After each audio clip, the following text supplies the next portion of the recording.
नमस्कार मंडळी, मी रुपाली तुमचं पुन्हा एकदा खूप खूप स्वागत करत आहे आजच्या एका नवीन व्लॉगमध्ये. आय होप तुम्ही मस्त असाल आणि तुम्ही बघू शकता इथे क्लिनिंगचा व्लॉग मी आज तुमच्यासोबत शेअर करणार आहे. तर हा व्लॉग जो आहे तो मी खूप आधी शूट करून ठेवला होता. म्हणजे मी जेव्हा मार्चमध्ये गावावरून आली होती, त्यानंतर हा व्लॉग जो आहे तो शूट करून ठेवला होता. बट अपलोड काही केला नव्हता. तर इथे बघू शकता जी क्लिनिंग व्लॉगची स्टार्ट आहे लोलोच्या कपड्यांपासून केलेली आहे. तर हे लोलोचे कपडे आहेत जे बास्केटमध्ये मी एकत्रित ठेवायचे म्हणजे नवीन कपडे आणि जुने कपडे.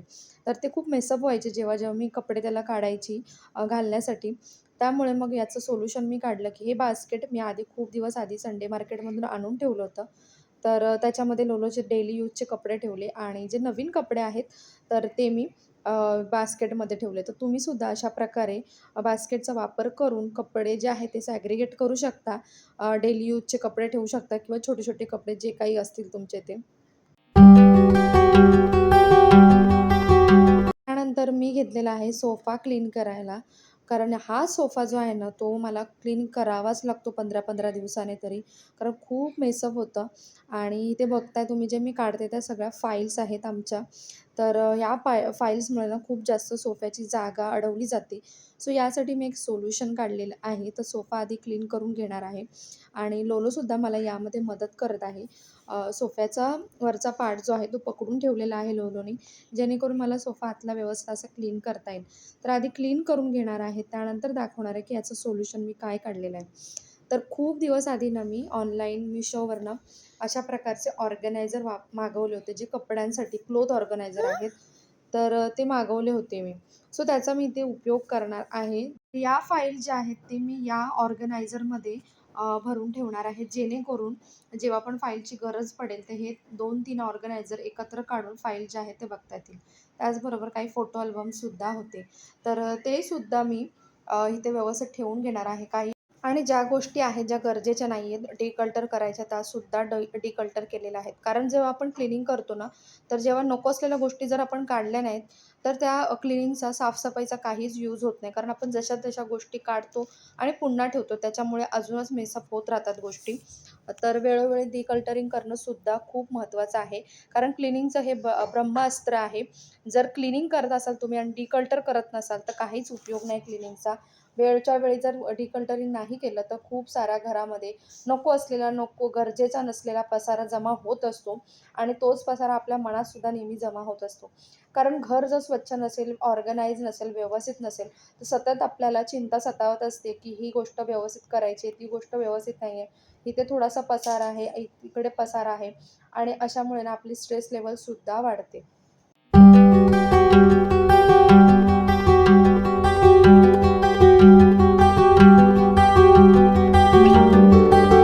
तर तुम्हीसुद्धा अशा प्रकारच्या क्लिनिंग करताना सवयी स्वतःला लावून घेतल्या पाहिजे, जेणेकरून ना तुमच्या घरातला कमीत कमी पसारा जो आहे तो होईल. आणि जसं की लाईफ जर आपला ना मिनिमाइज असला, सगळ्या गोष्टी घरामध्ये मिनिमाइज असल्या, की लाईफ आपलं खूप इझी होऊन जातं. सगळ्या गोष्टी आपल्याला ऑर्गनाइज मिळतात, वेळच्या वेळी सापडतात. तर इथे लोलोने बघा तो एक वेळा जो आहे तो हात सोडला होता आणि मला लागता राहिलं. तर लोलोची अशीच लुडबुड चालू असते सगळ्या कामांमध्ये. तर दुसरा पार्ट जो आहे तो मी क्लीन करायला घेतलेला आहे सोफ्याचा. तर या पार्टमध्ये ना मी प्रेग्नंटचे आणि माझ्या मिस्टरांचे कपडे ठेवत असते. तर ते सुद्धा नेहमी खूप इकडे-तिकडे होत असतात. कारण डेली यूज असतो या कपड्यांचा.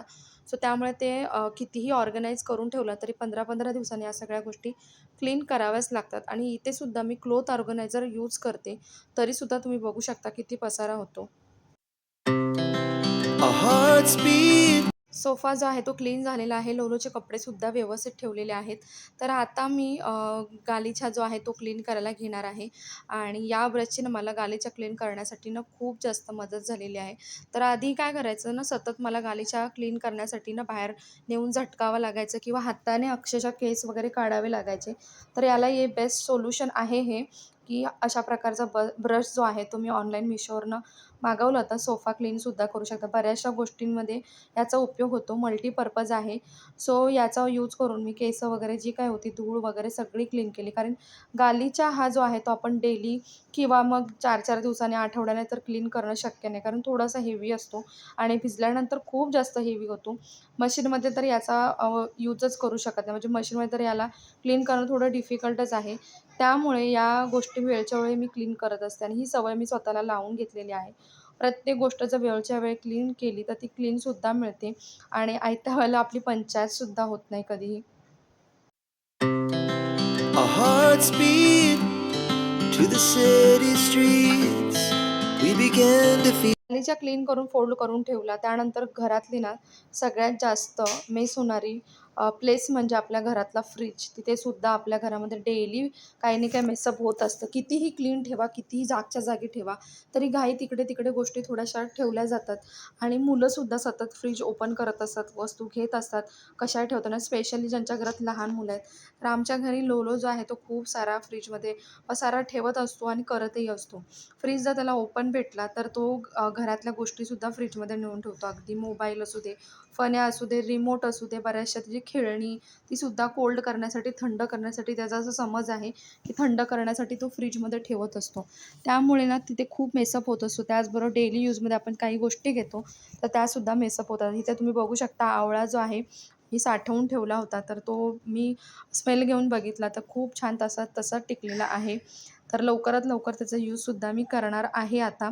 कारण आता सध्या आवळा थोडाफार मार्केटमध्ये मिळतो, त्यामुळे त्याचाच वापर करते मी. जेव्हा पूर्णपणे बंद होईल किंवा अगदी महाग होतील, त्यावेळेला मी याचा वापर करणार आहे.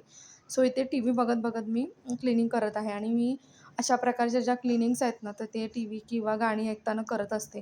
जेणेकरून मला थोडंसं मोटिव्हेशन मिळतं. सो अशा प्रकारे माझं आजचं क्लीनिंग जे आहे ते संपलेलं आहे इथेच. सो आजचा ब्लॉगसुद्धा मी इथेच एंड करत आहे. फ्रिज क्लीन झालेला आहे, त्यानंतर कार्पेट, गालिचा क्लीन झालेला आहे. त्याचबरोबर सोफासुद्धा क्लीन झालेला आहे. आय होप तुम्हाला आजचा ब्लॉग आवडला असेल.